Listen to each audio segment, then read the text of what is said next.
E vector inside a conductor, मान लीजिए कोई कंडक्टिंग मटेरियल है आपका, इस तरह की कंडक्टिंग स्लैब लिया आपने और इस तरह का एक्सटर्नल फील्ड था ई वेक्टर, उसमें आपने इसको रख दिया। तो आपका ये कंडक्टर है तो इसके अंदर बहुत सारे फ्री इलेक्ट्रॉन्स भी हैं बेटा, ठीक है ना। इसके अंदर क्या है, बहुत सारे फ्री इलेक्ट्रॉन्स भी हैं। हर कंडक्टर के अंदर होते हैं जो इलेक्ट्रॉन्स होते हैं, फ्री टू मूव होते हैं एंटायर मटेरियल में। तो इलेक्ट्रॉन पे क्या होता है, जो फ्री इलेक्ट्रॉन्स है उन पर अपोजिट डायरेक्शन में एक फोर्स नहीं लगेगा। आप इस तरह के इलेक्ट्रिक फील्ड में रखोगे तो इन इलेक्ट्रॉन्स पर इस इलेक्ट्रिक फील्ड के अपोजिट डायरेक्शन में एक इलेक्ट्रिक फोर्स भी एक्ट करेगा। तो इलेक्ट्रॉन कहाँ जमा हो जाएंगे, सारे यहाँ पर आकर जमा हो जाएंगे इलेक्ट्रॉन, और इधर इलेक्ट्रॉन की कमी होना शुरू हो जाएगी, ठीक है।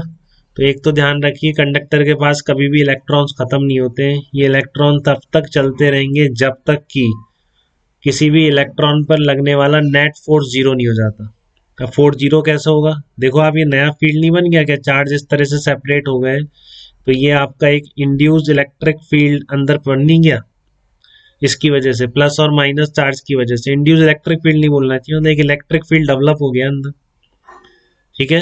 तो ये इलेक्ट्रिक फील्ड इन पर अपोजिट डायरेक्शन में फोर्स लगाएगा, ठीक है। तो इलेक्ट्रॉन कब रुकेंगे, जब ऐसा हो जाएगा क्या कि इस पर नेट फील्ड जीरो हो जाएगा। तो उसका मतलब क्या है कि electric field, net field inside conductor जब तक जीरो नहीं होगा इलेक्ट्रॉन्स का फ्लो नहीं रुकेगा, ठीक है। समझ रहे हैं आप, जब तक कि नेट फील्ड किसी कंडक्टर के अंदर जीरो नहीं हो जाएगा, जो फ्री इलेक्ट्रॉन्स हैं उनका फ्लो कभी तब तक रुकेगा नहीं और चलते रहेंगे इलेक्ट्रॉन। बट हम पढ़ इलेक्ट्रोस्टैटिक रहे हैं, इलेक्ट्रिक करंट नहीं पढ़ रहे हैं हम। इस तरह की बिना बैटरी या सोर्स के इलेक्ट्रॉन चलते देखे नहीं गए बेटा, रुके हुए देखे गए हमेशा, ठीक है ना। तो इसका मतलब क्या है कि किसी भी कंडक्टर को आप इलेक्ट्रोस्टैटिक फील्ड में ले जाओगे, बहुत फ्रैक्शन ऑफ सेकंड में इक्विलिब्रियम सिचुएशन आ जाती है और उसके अंदर नेट फील्ड इंटेंसिटी की वैल्यू जीरो हो जाती है। तो आज से हम क्या मानेंगे कि कभी भी किसी कंडक्टर के अंदर फील्ड नहीं हो सकता है। अंदर मतलब बल्क की बात कर रहा हूँ, जहाँ कंडक्टर का मटेरियल है। आप उस स्फीयर में कैविटी बना के अंदर चार्ज रख दोगे, फिर कैविटी में तो फील्ड आ ही जाएगा, ठीक है ना। बट मैं ये कह रहा हूँ कैविटी भी बना दी, लेकिन जितना मटेरियल वाला पार्ट होता है कंडक्टर का, उसके अंदर फील्ड इंटेंसिटी की वैल्यू हमेशा हमेशा क्या रहेगी, जीरो रहेगी, ठीक है। ये पूरा मटेरियल वहाँ पार्ट था, तो इलेक्ट्रॉन तब तक रीडिस्ट्रीब्यूट होते रहेंगे, अपने आप होंगे ही बेटा, नहीं तो फोर्स लगेगा ना उन पे।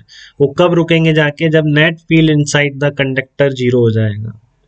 तो ये बहुत बड़ा पैरामीटर है, बहुत बड़ा फैक्टर है इलेक्ट्रोस्टैटिक में कंडक्टर को डील करने का। या आप net field intensity inside the bulk of conductor will always B zero. तो जब इलेक्ट्रिक फील्ड नहीं है तो ध्यान रखिए कंडक्टर के अंदर कभी भी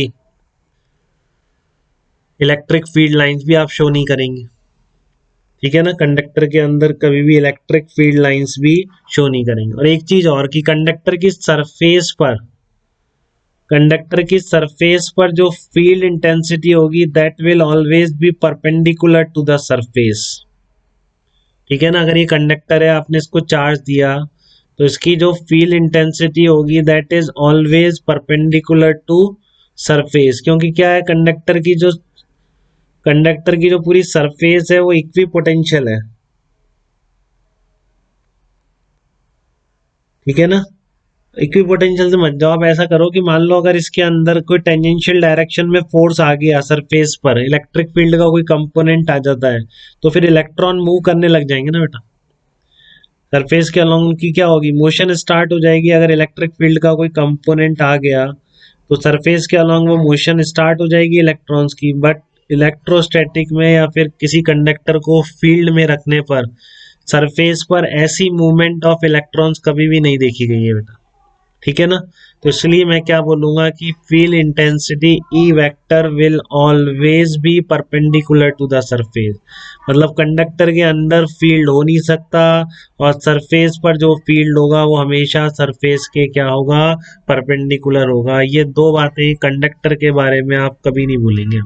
मैं ऐसी तीन चार बातें और बताऊंगा आपको, बट अभी फिलहाल मैं ये दो बता रहा हूँ इस तरह का इलेक्ट्रिक फील्ड लाइंस का प्रॉब्लम करने के लिए। जैसे मान लीजिए चार ऑप्शन है, कंडक्टिंग स्फीयर दे रखा है आपको, और इसमें इस तरह के 4 फील्ड लाइन के ऑप्शन आपको दे रखे हैं, एक में सीधी जा रही है और एक में इस तरह की फील्ड लाइंस, इस तरह की। तो 1 2 3 4 में से कौन सी फील्ड लाइन सही है, कौन सी फील्ड लाइन करेक्ट रिप्रेजेंटेशन है? कंडक्टिंग स्फीयर है आपका, कंडक्टिंग स्फीयर है, तो इस 1 2 3 4 में से कौन सी, हाँ बिल्कुल अक्षर सही है, कंडक्टिंग स्फीयर में से कौन सी फील्ड लाइन करेक्ट रिप्रेजेंटेशन है फील्ड लाइंस का? अगर आपका ये कंडक्टिंग स्फीयर है तो सीधी बात है, तीनों वैसी गलत हो गई क्योंकि तीनों अंदर से पास हो रही है।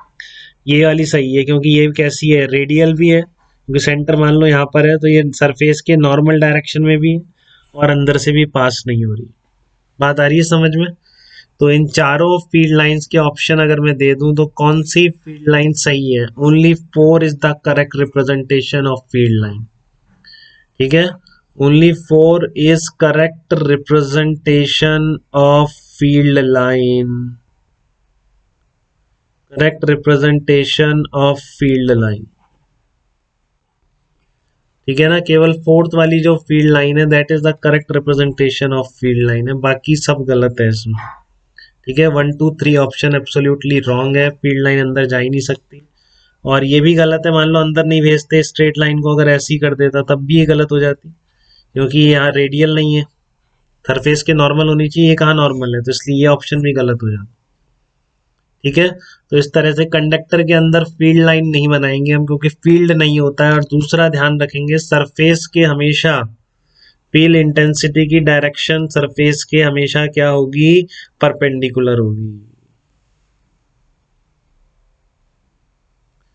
ठीक है, तो एक फील्ड लाइंस का क्वेश्चन मैं और पूछ रहा हूँ, क्या इस तरह का फील्ड पॉसिबल है क्या? यहाँ तक इस तरह का, इस तरह का, इस तरह का फील्ड लाइंस क्या पॉसिबल है क्या? क्या इस तरह की फील्ड लाइंस पॉसिबल है या इम्पॉसिबल है? यूनिफॉर्म फील्ड तो ये होता है, यूनिफॉर्म फील्ड नहीं है, ध्यान रखें, यूनिफॉर्म फील्ड तो ये होता है ना, इक्वली स्पेस लाइन। ठीक है, ये तो यूनिफॉर्म फील्ड को बताता है, बट मैं कह रहा हूँ कि ऐसा फील्ड पॉसिबल ही नहीं है, ये नॉट पॉसिबल फील्ड लाइंस है। क्यों कह रहा हूँ ऐसा, मैं नॉट पॉसिबल क्यों कह रहा हूँ इनको, नॉट पॉसिबल फील्ड लाइन? कोई बता सकता है कि ये फील्ड पॉसिबल ही नहीं हो सकता है? ये मैं कैसे बोल सकता हूँ, किसी तरीके से बोल सकता हूँ क्या कि दिस फील्ड इज इम्पॉसिबल? ऐसा हो ही नहीं सकता कभी ये फील्ड आ जाए।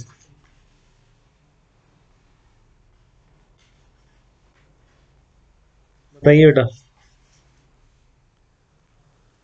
कोई क्राइटेरिया इसको रिजेक्ट करने का, this field lines are not possible? तो ये काफी सिंपल है, आप देखिए एक बार, मैं इस तरह का एक लूप ड्रॉ कर लेता हूँ, इस तरह का लूप मैंने ड्रॉ कर लिया, तो फिर वही कहानी है, इस लूप पर आप लाइन इंटीग्रल करोगे, जीरो आएगा क्या? देखो नहीं आ रहा ना।